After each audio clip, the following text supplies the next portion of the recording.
Français sur la sûreté nucléaire, de la radioprotection et de la transparence nucléaire. Vive la France, vive la République française. Principale observation de votre rapport spécial. Le principe de responsabilité première de l'exploitant qui prévaut en matière de sûreté nucléaire et de radioprotection suppose un encadrement et un contrôle des autorités publiques afin d'en assurer l'effectivité. Alors que la législation et la réglementation générale reviennent au gouvernement, le contrôle est assuré par l'autorité de sûreté nucléaire ASN, une autorité administrative indépendante créée en 2006 avec l'appui technique de l'Institut de radioprotection et de sûreté nucléaire. Ces deux entités forment le dispositif dual de sûreté nucléaire et de radioprotection. Conséquence des multiples évolutions de ce dispositif au cours des dernières décennies. Le financement de ce dernier s'avère particulièrement complexe. Tout d'abord, une large part des ressources de l'IRSN ont vocation à financer la mission d'appui technique assurée par l'Institut auprès de l'ASN et peuvent être inscrites de facto dans le budget de cette dernière. Ensuite, les crédits budgétaires accordés à l'ASN et à l'IRSN relèvent de 5 programmes rattachés à 4 missions distinctes. Par ailleurs, l'IRSN est l'affectataire du contribution acquittée par les exploitants d'installations nucléaires de base INB. Au total, les financements publics attribués à l'ASN et à l'IRSN en 2013 s'élevaient à 302 millions d'euros, dont 249 millions d'euros de crédits budgétaires et 53 millions d'euros provenant de la contribution affectée à l'IRSN. Le financement de la transparence nucléaire qui repose sur le Haut Conseil pour la transparence et l'information pour la sécurité nucléaire, ainsi que les commissions locales d'information, réunies au sein de l'Association nationale des comités et commissions locales d'information, paraît souffrir d'une complexité équivalente. Aussi, un effort de rationalisation et de pérennisation du financement de la sûreté nucléaire, de la radioprotection et de la transparence s'impose. Celui-ci semble d'autant plus nécessaire que le dispositif de sûreté nucléaire sera confronté à des défis sans précédent au cours des années à venir, qui mobiliseront pleinement ses ressources humaines et financières. Le contrôle du vieillissement des réacteurs électronucléaires, des travaux consécutifs au retour d'expérience de l'accident de Fukushima, du démantèlement de réacteurs électronucléaires, ou encore l'instruction des dossiers de nouvelles installations, y compris celui du centre Israël de stockage géologique.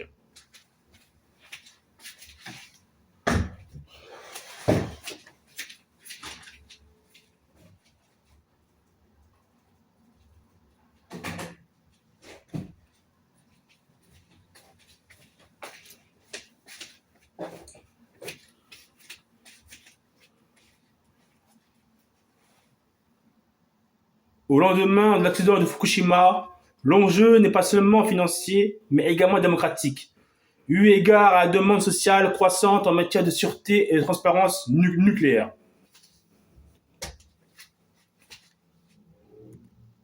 Ainsi, votre rapporteur spécial a-t-il formulé différentes recommandations tendant à renforcer et pérenniser le financement du contrôle de la sûreté nucléaire et de la radioprotection ainsi que de la transparence sur la base de 3 principes: l'indépendance du contrôle, la rationalisation du financement et la transparence démocratique.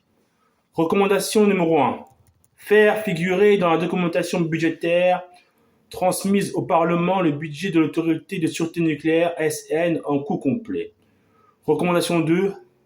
Il faut assurer un financement pérenne de la sûreté nucléaire par la création d'une contribution de sûreté et de transparence nucléaire, perçue par l'autorité de sûreté nucléaire et acquittée par les exploitants d'installations nucléaires dont le produit est plafonné et l'excédent reversé au budget général de l'État. Recommandation 3.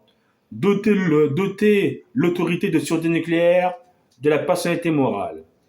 Recommandation 4. Réformer le régime juridique de la contribution additionnelle due par les exploitants des installations nucléaires de base est perçue par l'Institut de radioprotection et de sûreté nucléaire. Recommandation 5. Créer une annexe au projet de loi de finances de l'année, un jaune budgétaire, retraçant l'ensemble des financements publics qu'il est prévu de consacrer à la sûreté nucléaire, à la radioprotection et à la transparence nucléaire, afin d'en faciliter la lisibilité politique. Recommandation 6. Créer une délégation parlementaire à la sûreté et à la transparence nucléaire, comme à l'Assemblée nationale et au Sénat, rendant un avis public préalablement à l'examen du projet de loi de finances de l'année, portant sur les moyens financiers et humains consacrés à la sûreté et à la transparence nucléaire. Recommandation 7. Réaliser à des fins de simplification un examen général de la réglementation applicable en matière de sûreté nucléaire et de radioprotection.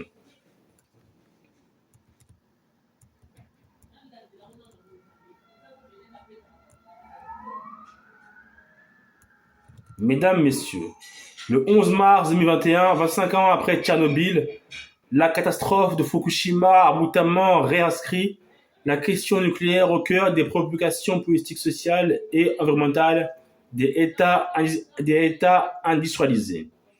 Un accident nucléaire aux conséquences aussi dramatiques ne pouvait qu'aviver les angoisses inhérentes à cette radicalisation de la modernité. Décrite par le sociologue britannique Anthony Giddens, les risques ne sont plus locaux, mais dorénavant mondiaux, et les évolutions technologiques leur ont conféré une intensité sans précédent. Aussi, la défiance à l'égard de la production d'énergie d'origine nucléaire, que l'on savait prononcer dans des pays comme l'Allemagne, la Belgique ou l'Italie, s'est-elle accrue et diffusée. Plus que jamais, la sûreté nucléaire et la radioprotection constituent donc un enjeu majeur, en particulier en France, où l'énergie nucléaire représente près de 80% de la production totale d'électricité. Cet enjeu est tout d'abord financier, dans la mesure où les autorités en charge de contrôler le respect des règles en matière de sûreté nucléaire et de radioprotection par les exploitants d'installations nucléaires doivent disposer des moyens humains et financiers d'exercer pleinement leur mandat. Mais il est également démocratique dès lors que tous les citoyens ont le droit de constater, en particulier par leurs représentants, l'effectivité du dispositif de sûreté nucléaire et de radioprotection. En outre, au nom du principe de transparence, ceux-ci doivent pouvoir accéder à une information fiable en ce domaine. Votre rapporteur spécial estime par ailleurs que l'existence d'autorités expertes chargées de garantir la pleine maîtrise des risques liés aux activités humaines est une condition du progrès technique, parce qu'elles ont pour mission d'anticiper les grands risques technologiques, sanitaires et environnementaux et d'éviter qu'ils ne se réalisent. Celles-ci contribuent à préserver la confiance qui doit nécessairement accompagner le développement de la recherche scientifique ainsi que ses applications. En quelque sorte, ces autorités sont les garantes d'une mise en œuvre raisonnée du principe de précaution. De par leur mission de prévention des risques, elles autorisent la réalisation des efforts d'innovation sur lesquels se fondent les avancées scientifiques. Le domaine du nucléaire, certainement plus que les autres encore pour les raisons qui viennent d'être évoquées, nécessite l'intervention d'autorités d'expertise et de contrôle. En France, ce rôle est assuré par l'autorité de sûreté nucléaire, autorité indépendante qui participe au contrôle de la sûreté nucléaire et de la radioprotection et à l'information du public, et par l'Institut de radioprotection et de sûreté nucléaire, qui constitue le principal expert sur lequel s'appuie cette dernière et dont le financement repose essentiellement sur une dotation inscrite au sein de la mission recherche et enseignement supérieur. Alors que se dessinent les grandes orientations budgétaires qui structureront le prochain budget triennal de l'État, ces deux institutions s'apprêtent à faire face à de nombreux défis dont notamment le contrôle du vieillissement des réacteurs électronucléaires. Des travaux consécutifs au retour d'expérience de l'accident de Fukushima, du démantèlement de réacteurs électronucléaires ou encore l'instruction des dossiers de nouvelles installations, y compris celui du centre industriel de stockage géologique, quels que soient les choix qui seront réalisés à l'avenir concernant la part de l'énergie d'origine nucléaire dans le bouquet énergétique de la France, il sera toujours nécessaire d'assurer la gestion du parc d'installations existants et des déchets nucléaires. Aussi, les moyens accordés au système français de sûreté nucléaire, de radioprotection et de transparence devront-ils être à la hauteur des enjeux, et ce dans un contexte de redressement des comptes publics. C'est la raison pour laquelle votre rapporteur spécial s'est vu confier par la Commission des finances du Sénat, en application de l'article 57 de la loi organique relative aux lois de finances, une mission de contrôle sur le financement public, de la sûreté nucléaire, de la radioprotection et de la transparence nucléaire. Le système français de sûreté nucléaire, de radioprotection et de transparence, un état des lieux. La sûreté nucléaire et la radioprotection relèvent au premier chef de la responsabilité des exploitants d'activités nucléaires, qui inclut aussi bien la protection d'électricité nucléaire et le transport de substances radioactives, que les activités intervenant dans les domaines médicaux comme l'imagerie et la radiothérapie, vétérinaire, industrielle et de recherche. Pour autant, il revient à l'État de veiller au respect des différentes normes et procédures concourant à la sûreté nucléaire et à la radioprotection. À la suite des évolutions intervenues au cours des dernières décennies, cette mission de contrôle a été confiée à l'autorité de sûreté nucléaire, qui bénéficie de l'expertise de l'Institut de radioprotection et de sûreté nucléaire. Ces deux entités forment ce qu'il est convenu d'appeler le dispositif dual de sûreté nucléaire et de radioprotection. Fruit des évolutions précitées, le financement de ce dispositif s'avère particulièrement complexe, faisant intervenir de multiples programmes et missions du budget de l'État ainsi qu'une taxe affectée. Le financement de la transparence nucléaire qui repose sur le Haut Conseil pour la transparence et l'information pour la sécurité nucléaire, de même que sur les commissions locales d'information réunies au sein de l'Association nationale des comités et commissions locales d'information, semble souffrir des mêmes défauts et paraît également un effort de rationalisation et de clarification. Ces différents éléments sont précisés dans les développements qui suivent après une brève présentation du système français de sûreté nucléaire et de radioprotection et de transparence. Sûreté, transparence, sécurité et radioprotection. Quelle définition? Bien que souvent confondues, la sécurité et la sûreté nucléaire constituent toutefois deux notions bien distinctes qui ont été définies par l'article 1er de la loi du 13 juin 2006 relative à la transparence et à la sécurité.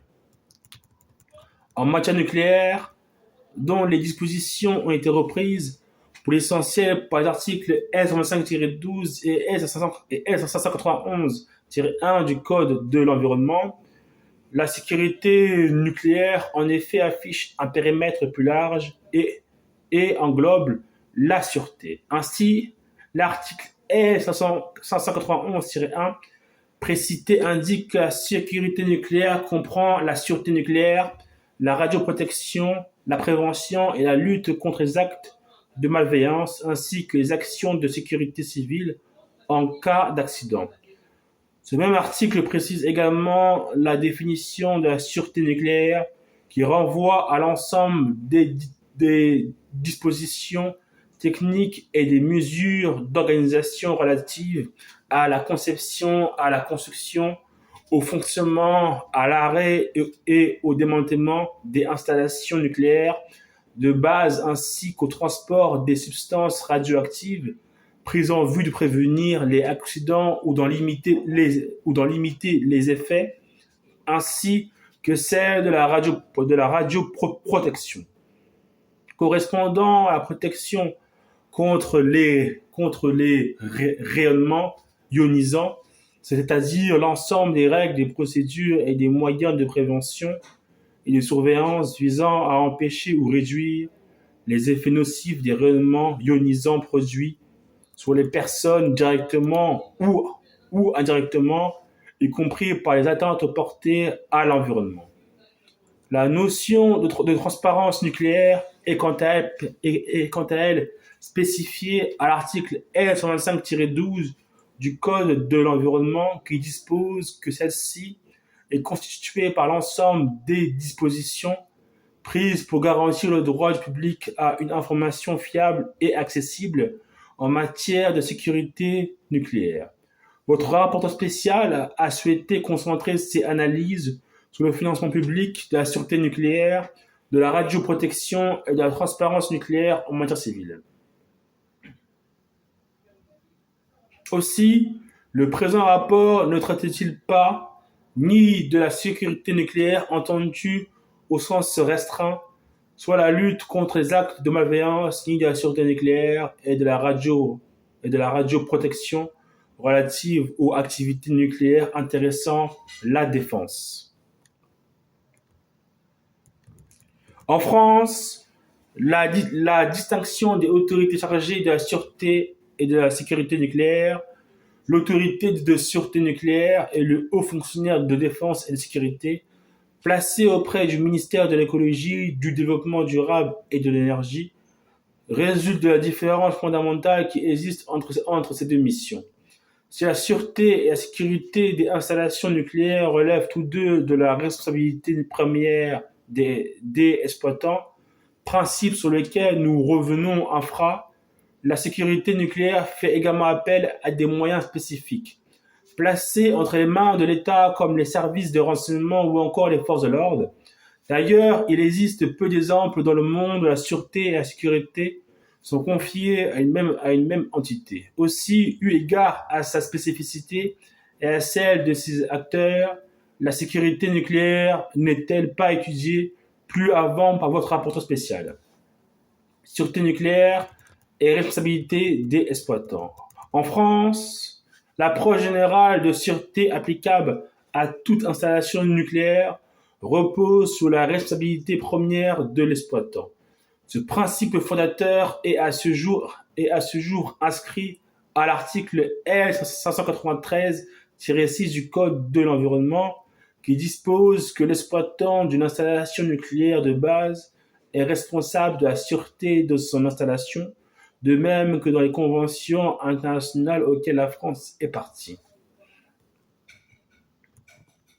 Par suite, l'essentiel des dépenses en matière de sûreté nucléaire échoit aux exploitants d'installations nucléaires. Le programme de grand carénage engagé par Électricité de France en vue d'intégrer aux réacteurs électronucléaires les mesures de sûreté post-Fukushima et de remplacer les gros composants des centrales dans la perspective de la prolongation de leur durée d'exploitation au-delà de 40 ans permet d'illustrer cet état de fait. En effet, une part substantielle des investissements prévus dans ce cadre, qui avait été estimé en 2011 à 55 milliards d'euros, pour la période 2011 à 2025, devrait être consacrée à un renforcement du niveau de sûreté des installations nucléaires. Bien que cette part soit difficile à isoler, il convient de relever que EDF a évalué à 10 milliards d'euros les investissements consécutifs à la mise en œuvre des prescriptions de l'autorité de sûreté nucléaire.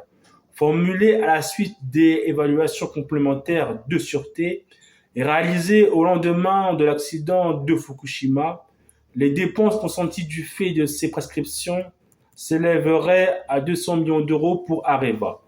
Le commissariat à l'énergie atomique et aux énergies renouvelables, quant à lui, a prévu une enveloppe de 289 millions d'euros à cet effet pour les années 2012 à 2019. Les montants susmentionnés font clairement apparaître que le coût de la sûreté nucléaire repose avant tout sur les exploitants des installations nucléaires qui ont à leur charge la réalisation des travaux répondant aux exigences de sûreté. Pour autant, le principe de responsabilité première de l'exploitant doit nécessairement faire l'objet d'un encadrement par l'État, qui exerce cette compétence par l'intermédiaire de l'autorité de sûreté nucléaire, notamment avec l'aide de l'Institut de radioprotection et de sûreté nucléaire, IRSN. Les, les évaluations complémentaires de, de sûreté. À la suite d'une saisine du Premier ministre le 23 mars 2011, soit quelques jours après l'accident de Fukushima, l'autorité de sûreté nucléaire a procédé à des évaluations complémentaires de sûreté des installations nucléaires françaises. Ces évaluations ont porté sur la résistance des installations au séisme, aux inondations, aux pertes de sources froides qui alimentent le circuit de refroidissement, aux pertes d'alimentation électrique ainsi que sur la gestion opérationnelle des situations accidentelles. Ainsi 80 installations nucléaires jugées prioritaires ont fait l'objet d'une évaluation. Dans son avis du 3 janvier 2012 sur les évaluations complémentaires de la sûreté des installations nucléaires prioritaires, l'ASN a considéré que les installations examinées présentaient un niveau de sûreté suffisant pour qu'elle ne demande l'arrêt immédiat d'aucune d'entre elles, tout en précisant que la poursuite de leur exploitation nécessitait d'augmenter dans les meilleurs délais, au-delà des marges de sûreté dont elles disposent déjà, leur robustesse face à des situations extrêmes. Les préconisations formulées par l'autorité à cette occasion ont été précisées en cohérence avec les conclusions de la Commission européenne sur le texte de résistance réalisé sur les réacteurs nucléaires présents au sein de l'Union européenne, par différentes décisions, notamment dès 26 juin 2012 et 23 janvier 2014, parmi lesquelles figure en particulier la mise en place d'une force d'action rapide nucléaire composée des moyens humains et matériels permettant de secourir un réacteur accidenté en eau et en électricité, d'une alimentation électrique supplémentaire sur chaque réacteur, les diesels d'ultime secours, de noyaux durs, de dispositions matérielles et organisationnelles permettant de maîtriser les fonctions fondamentales de sûreté des situations extrêmes, soit en quelque sorte la bunkérisation des fonctions essentielles. Les décisions de l'ASN juridiquement contraignantes pour les exploitants impliquent la réalisation de travaux importants pour ces derniers, mais également un investissement particulier en matière de ressources humaines et de compétences. La mise en œuvre des différentes mesures préconisées suit un calendrier arrêté par l'autorité et est contrôlé par cette dernière. Selon le gouvernement, les exploitants répondent de manière globalement satisfaisante aux prescriptions de l'ASN. Un système français de sûreté et de radioprotection, un dispositif dual. L'article L591-2 du Code de l'environnement prévoit que la définition de la réglementation en matière de sécurité nucléaire, donc de sûreté nucléaire et de radioprotection, et la mise en œuvre des contrôles nécessaires à son application reviennent à l'État. Aussi, ces missions sont assurées par les services du ministère de l'Écologie, du Développement durable et de l'Énergie et par l'Autorité de sûreté nucléaire. Au sein du MED,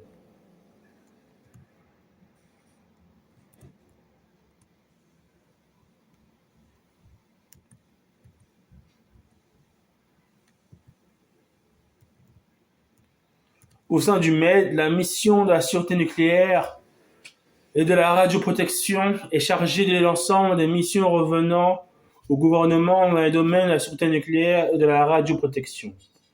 La mission de la sûreté nucléaire et de la radioprotection est notamment compétente pour l'élaboration de la législation et de la réglementation générale et le suivi des grands dossiers nationaux.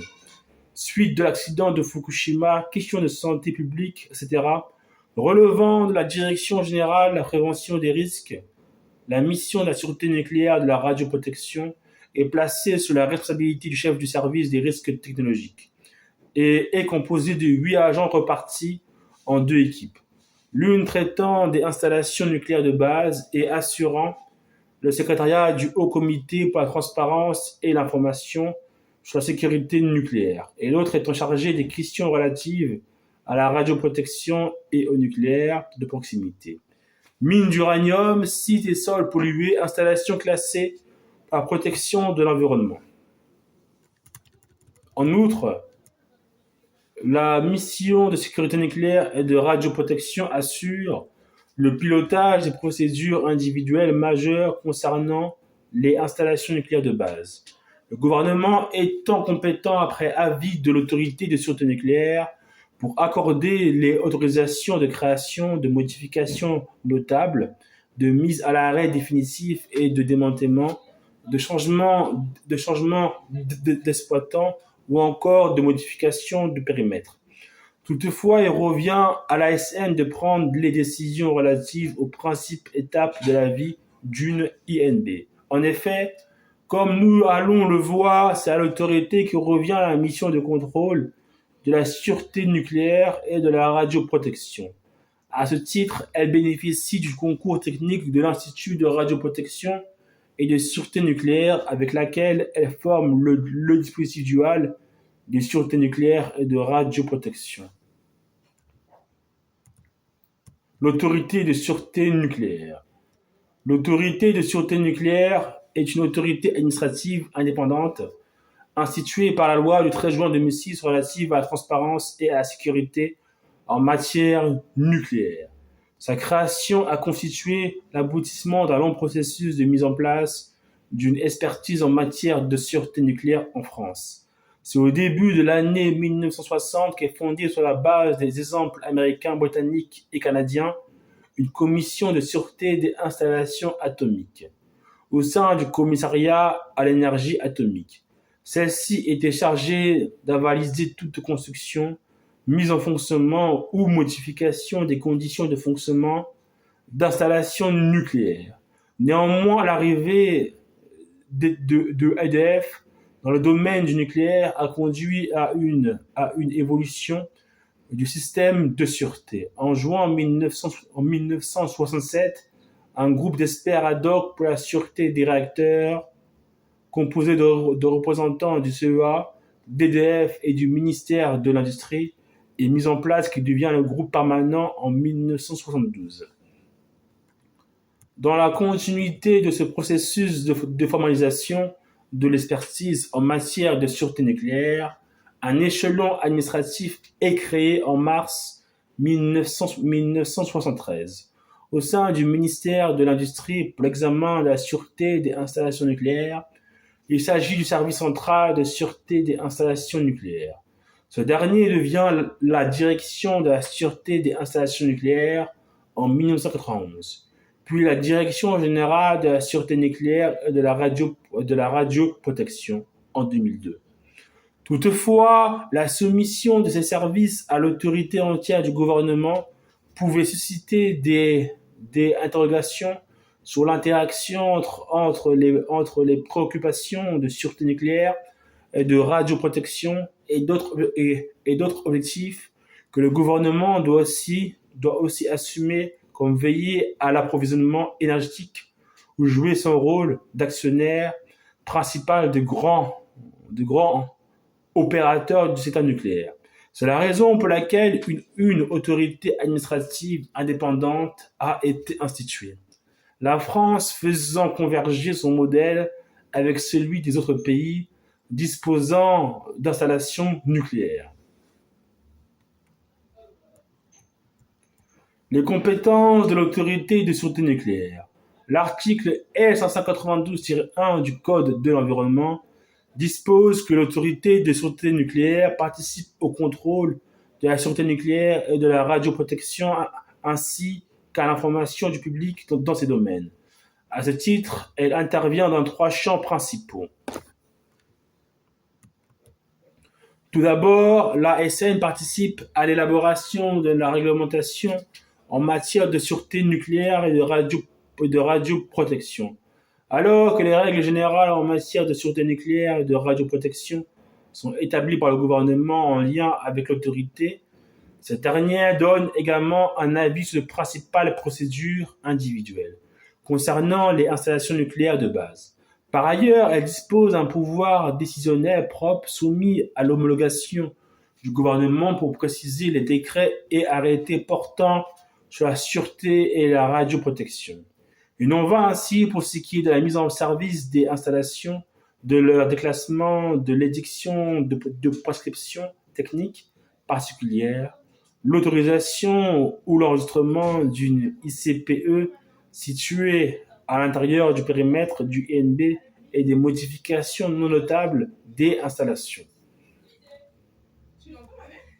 Ensuite, l'autorité de sûreté nucléaire assure le contrôle du respect des règles générales et des prescriptions particulières relatives à la sûreté nucléaire et organise une veille permanente en matière de radioprotection sur le territoire national. Il convient de rappeler qu'il existe également des sources naturelles d'exposition au rayonnement ionisant. À l'instar du radon, l'inspection constitue un moyen privilégié de contrôle à la disposition de l'ASN. Celle-ci est proportionnée au niveau de risque présenté par l'installation ou l'activité et à la manière dont l'exploitant assume ses responsabilités. Elle consiste à vérifier par sondage la conformité d'une situation donnée à un référentiel réglementaire ou technique. L'inspection fait l'objet d'une lettre de suite adressée au responsable du site contrôlé qui est rendu public et les non-conformités relevées peuvent faire l'objet de sanctions administratives ou pénales. En 2013, 2191 inspections ont été réalisées, dont 26% de manière inopinée. Enfin, l'autorité assiste le gouvernement dans la situation d'urgence radiologique, apporte son concours aux autorités compétentes et informe, le cas échéant, le public de l'État de la sûreté de l'installation à l'origine de la situation d'urgence, de ses éventuels rejets dans l'environnement et de leur risque pour la santé des personnes et l'environnement. L'organisation de l'autorité de sûreté nucléaire. L'article L592-2 du Code de l'environnement précise que l'autorité de sûreté nucléaire est constituée d'un collège de 5 membres nommés en raison de leurs compétences dans le domaine de la sûreté nucléaire et de la radioprotection. 3 des membres, dont le président, sont désignés par le président de la République. Il convient de souligner qu'en application de la loi organique du 23 juillet 2010 relative à l'application du 5e alinéa de l'article 13 de la Constitution, la nomination du président de l'autorité fait l'objet d'un avis public de la commission compétente en matière d'énergie de chaque assemblée. Les 2 autres membres sont désignés respectivement par le président de l'Assemblée nationale et par le président du Sénat. La durée de leur mandat est de 6 ans et celui-ci n'est pas renouvelable. Les services de l'ASN comprennent une direction générale de laquelle dépendent 8 directions centrales et 11 divisions territoriales. Ces divisions territoriales, localisées près des installations nucléaires, sont hébergées au sein des directions régionales de l'environnement, de l'aménagement et du logement, dont les directeurs sont également délégués territoriaux de l'autorité de sûreté nucléaire.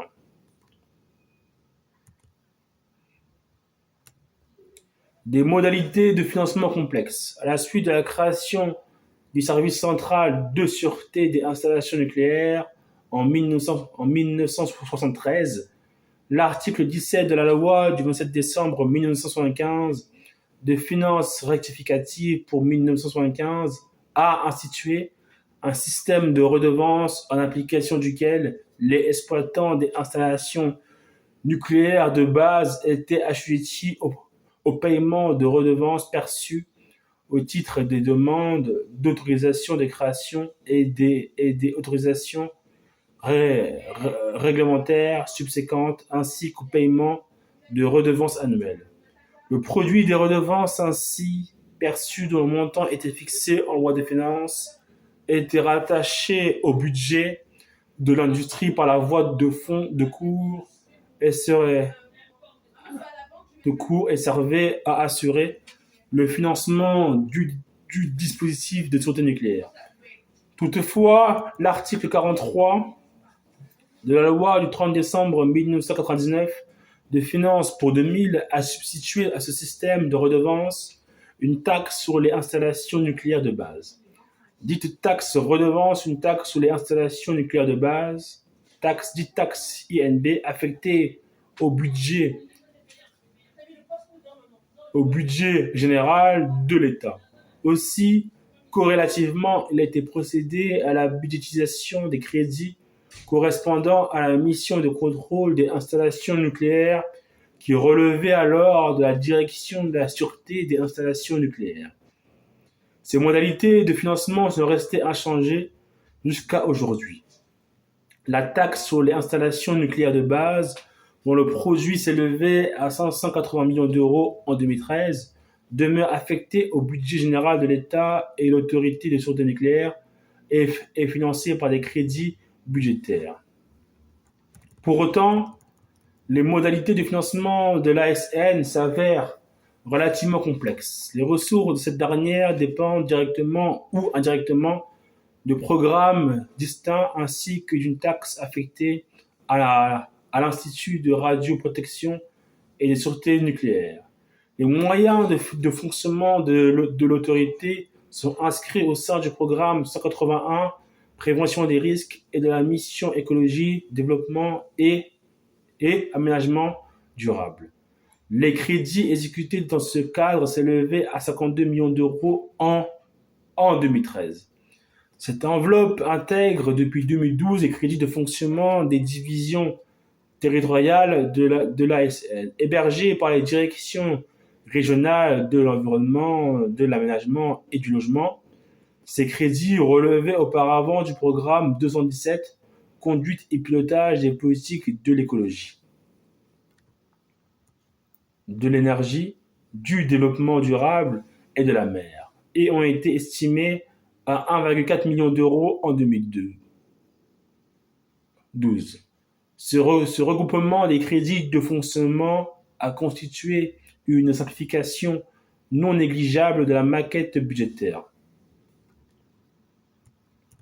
Une part de la dotation versée par le programme 181 est transférée au programme 218, Conduite et pilotage des politiques économiques et financières, de la mission Gestion des finances publiques et des ressources humaines, au titre des tâches administratives déléguées par la SN au ministère économique et financier. En effet, la gestion de la paie des personnels de l'autorité continue, à la demande de cette dernière, à être assurée par les ministères économiques et financiers. À cette fin, une convention valant délégation de gestion a été établie le 10 novembre 2010, dont le renouvellement est en cours, entre l'ASN, le ministère de l'écologie, du développement durable et de l'énergie, et les ministères économiques et financiers. Un certain nombre de prestations de fonctionnement sont également prises en charge par ces derniers, en vertu d'une convention de prestation de services signée le 2 juillet 2010. Celles-ci ont trait au cadre de vie, à l'immobilier et aux ressources humaines. Le montant de ces prestations a atteint en 2013 3,3 millions d'euros en autorisations d'engagement et 6,9 millions d'euros en crédits de paiement.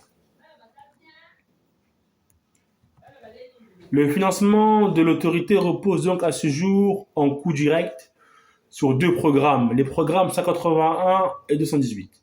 Le gouvernement a en outre indiqué à votre rapporteur spécial que les financements de l'ASN aujourd'hui identifiés sur les P217, conduite et pilotage des politiques de l'écologie, du développement et de la mobilité durable.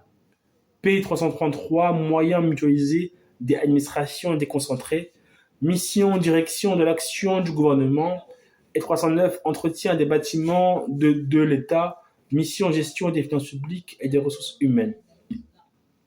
Leçon uniquement au titre des coûts indirects issus de la comptabilité d'analyse des coûts et ayant vocation à présenter les dépenses des politiques publiques en coût complet. Si votre rapporteur spécial peut concevoir la difficulté de cet exercice, il estime qu'une présentation des financements de l'autorité de sûreté nucléaire en coût complet eût été préférable, de manière à disposer d'une vision exhaustive des moyens consentis à la sûreté nucléaire et à la radioprotection et à renforcer la lisibilité du dispositif. Ceci serait d'autant plus souhaitable que la documentation budgétaire transmise au Parlement, et notamment celle relative à la mission écologie, développement et aménagement durable, ne comprend pas de présentation consolidée du budget de l'ASN. En outre, l'autorité de sûreté nucléaire bénéficie du concours technique de l'Institut de radioprotection et de sûreté nucléaire, IRSN. À ce titre, ce dernier bénéficie des ressources identifiées qui peuvent de fait être intégrées au budget de l'ASN. En effet, au titre de sa mission d'appui, l'IRSN reçoit une dotation qui s'élevait à 42 millions d'euros en 2013. Du programme 190 recherche dans les domaines de l'énergie, du développement et de l'aménagement durable, de la mission recherche et enseignement supérieur.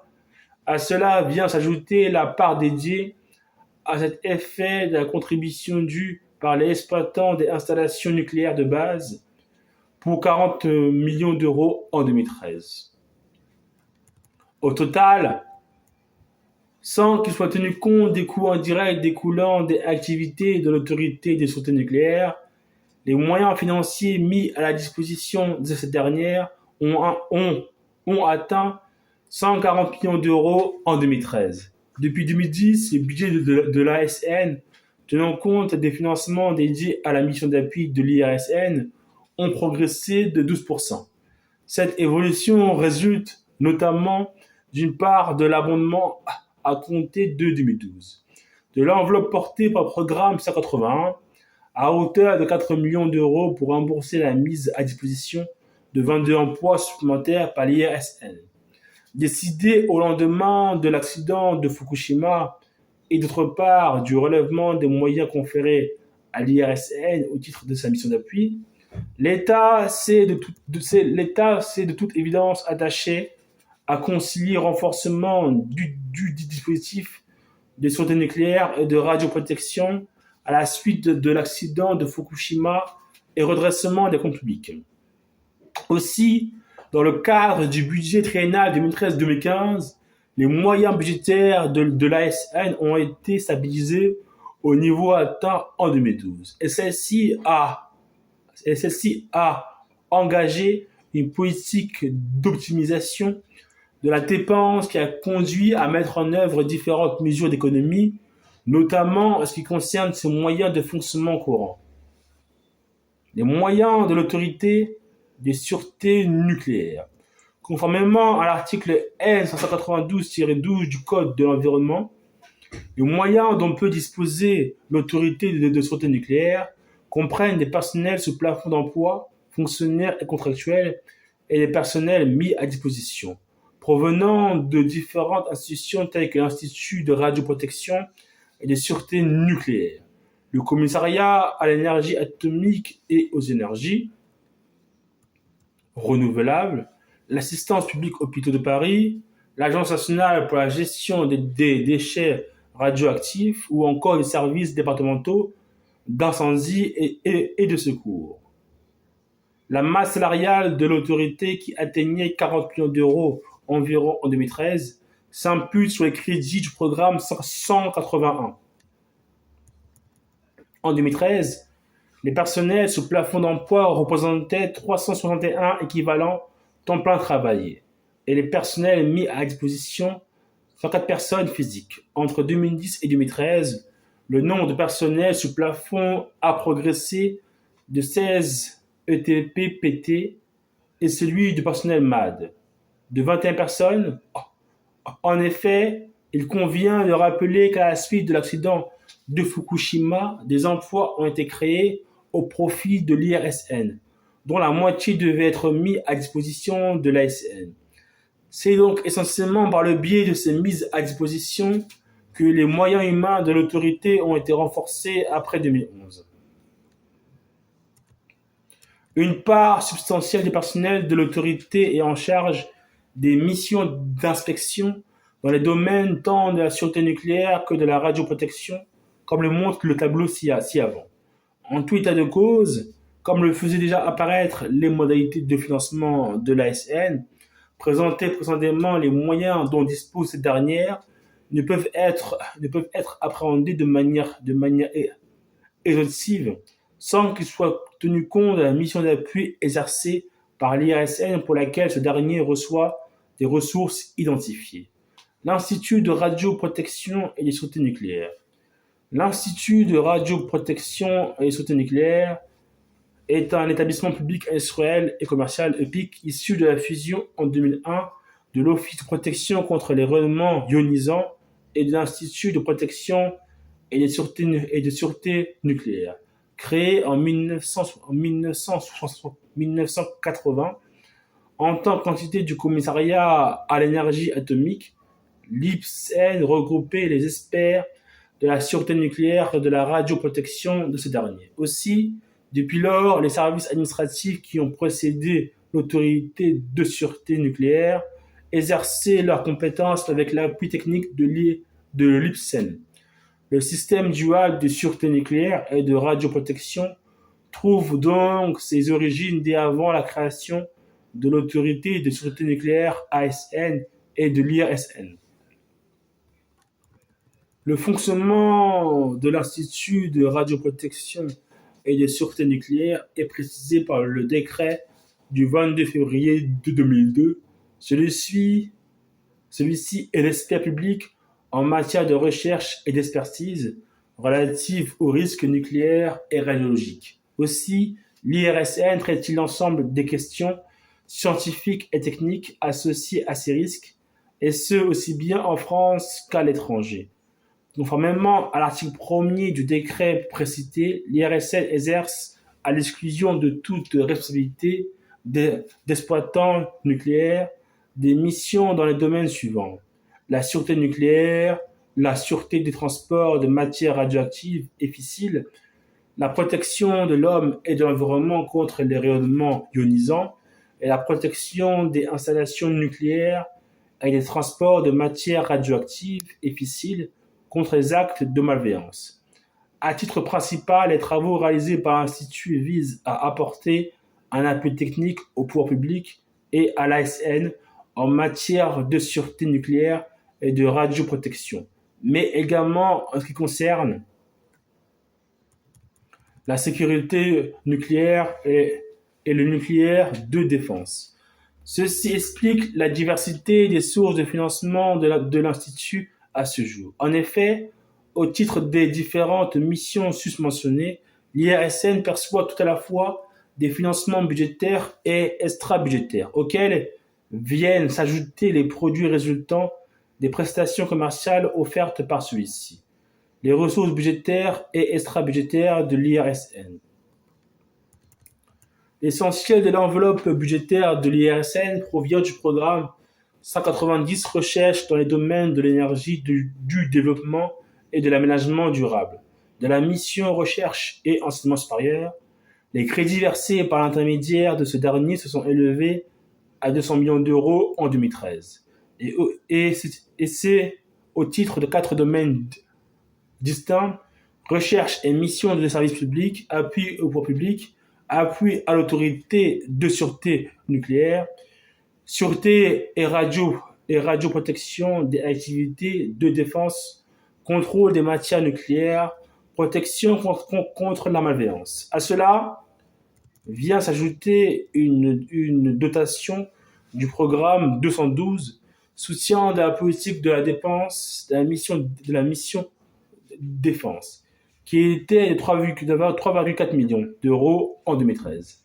Celle-ci vise à financer les expertises réalisées par l'IRSN dans le domaine du nucléaire de défense, notamment au profit du délégué à la sûreté nucléaire et à la radioprotection pour les activités et installations intéressant la défense. Par ailleurs, l'Institut de radioprotection et de sûreté nucléaire est le bénéficiaire d'une contribution additionnelle due par les exploitants des installations nucléaires de base.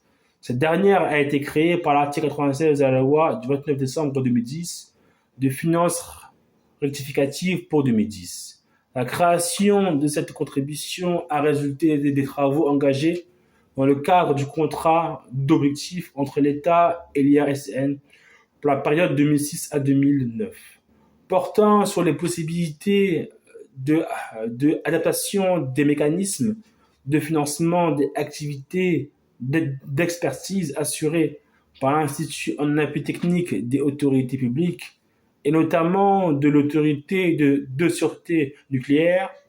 L'objectif poursuivi était d'améliorer la flexibilité des ressources mises à disposition de l'IRSN par rapport à l'évolution des besoins résultant de l'activité des exploitants nucléaires, tout en préservant l'indépendance de ceux-ci à l'égard des exploitants. Aussi a-t-il été préféré à la mise en place d'un mécanisme de redevance un temps envisagé l'institution d'une contribution nouvelle.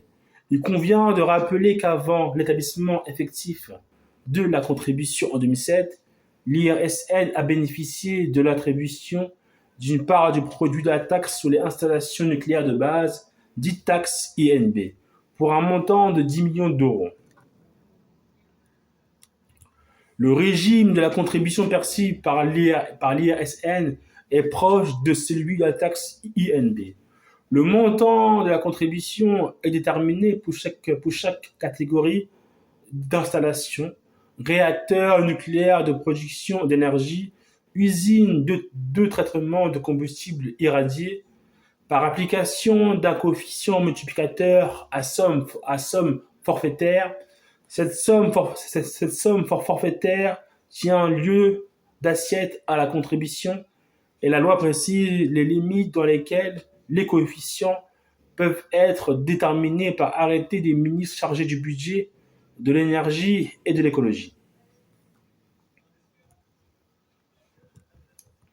Le produit de la contribution versée à l'IRSN a crû au cours des dernières années, passant de 33 millions d'euros en 2011 à 53 millions d'euros en 2013.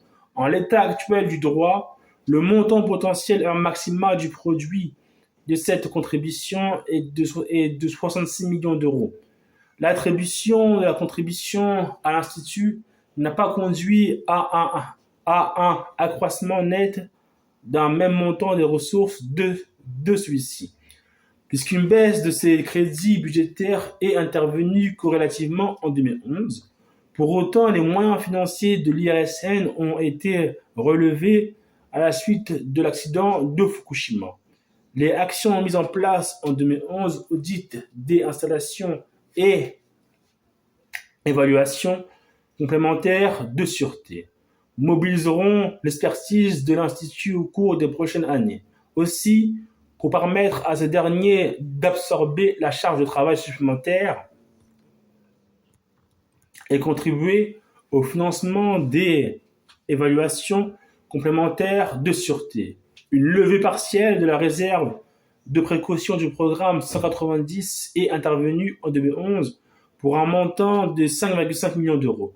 Puis le produit de la contribution due par les exploitants a été augmenté de 15 millions d'euros, ce qui a permis de compenser la diminution de 8,8 millions d'euros de la subvention pour charge des services publics du programme 190 entre 2011 et 2012. Le montant de cette contribution a également été accru de 5 millions d'euros en 2013. Ces différentes augmentations ont permis à l'IRSN de financer l'accroissement de ses moyens humains à compter de 2011. L'IRSN jouit également d'autres sources de financement qui comprennent notamment les cofinancements provenant de partenaires publics ou industriels, dont le montant a atteint 9,4 millions d'euros en 2013, après 9,7 millions d'euros en 2012. Les données présentées ne concernent que les cofinancements au sens strict, hors subventions perçues auprès des collectivités publiques ou des organismes internationaux. Enfin, il convient de rappeler que l'Institut de radioprotection et de sûreté nucléaire est autorisé à développer des activités de prestation à caractère commercial. Ces prestations comprennent tout à la fois des activités commerciales à caractère concurrentiel et portées par des structures dédiées, les business units, des activités de valorisation des plateaux techniques, des laboratoires et des compétences d'expertise, et enfin la vente de produits issus des développements de la recherche. Les ressources provenant du produit des prestations de l'IRSN représentent en moyenne 7% de son budget annuel, selon le gouvernement qui estime que ces activités, outre le fait d'accroître les ressources propres à l'Institut, constituent une modalité pour faire progresser la sûreté nucléaire et la radioprotection, complémentaires des missions d'appui au pouvoir public.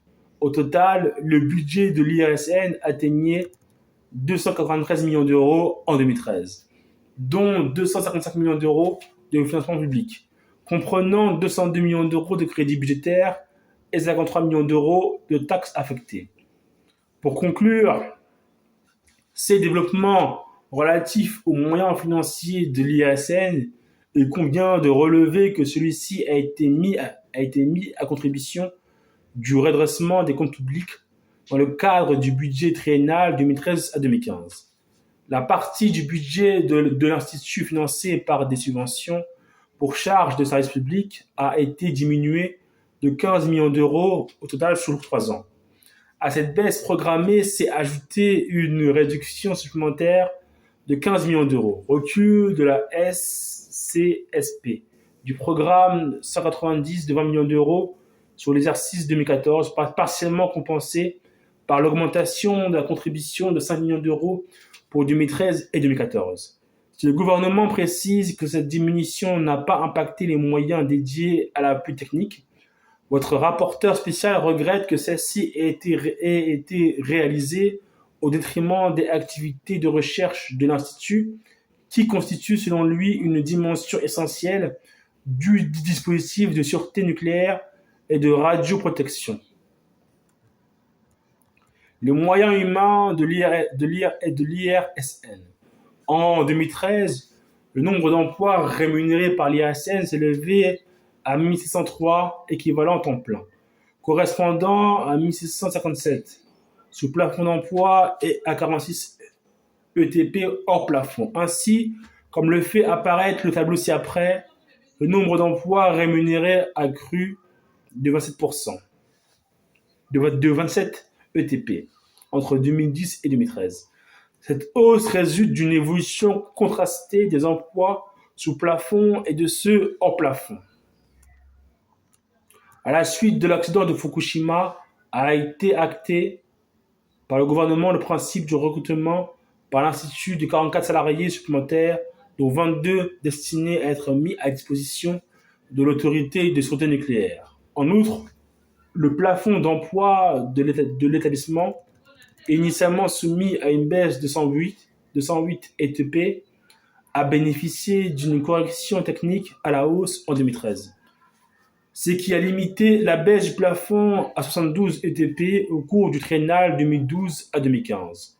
Les emplois hors plafond, quant à eux, ont cru notamment du fait des postes financés par des ressources commerciales et de ceux liés aux activités de formation par la recherche, soit les doctorants faisant l'objet d'un cofinancement d'un partenaire de l'IRSN ou d'un financeur externe comme l'Agence nationale de la recherche ANR, les collectivités territoriales, les financements européens, etc. C'est les relations entre l'ASN et l'IRSN. Ainsi que cela a été indiqué, l'Institut de radioprotection et sûreté nucléaire apporte un appui technique à l'autorité de sûreté nucléaire. Aussi, l'article L592-14 du Code de l'environnement prévoit-il que l'ASN est consultée par le gouvernement sur la part de la subvention de l'État à l'Institut de la radioprotection et sûreté nucléaire correspondant à la mission d'appui technique apportée par cet institut à l'autorité, et qu'une convention conclue entre l'autorité et l'institut règle les modalités de cet appui technique. Cette convention précise tout d'abord le périmètre de l'appui technique apporté par l'IRSN à l'ASN. Celui-ci peut être sollicité pour l'élaboration des textes normatifs au niveau national ou international. L'instruction technique des dossiers déposés par les exploitants dans le cadre du régime des autorisations individuelles relatives aux activités nucléaires et pour les installations nucléaires de base, le réexamen périodique de sûreté des installations, le contrôle par l'autorité des activités à risque nucléaire ou radiologique, notamment l'inspection de ces activités, l'amélioration de la maîtrise des risques nucléaires et radiologiques grâce à l'analyse des incidents déclarés, la préparation à la gestion d'une crise et le cas échéant, la participation à l'organisation technique des crises en cas d'accident ou d'incident nucléaire ou radiologique, la préparation à des actions internationales, la formation du public et des parties prenantes concernées sur la sûreté nucléaire et la radioprotection en France et à l'étranger.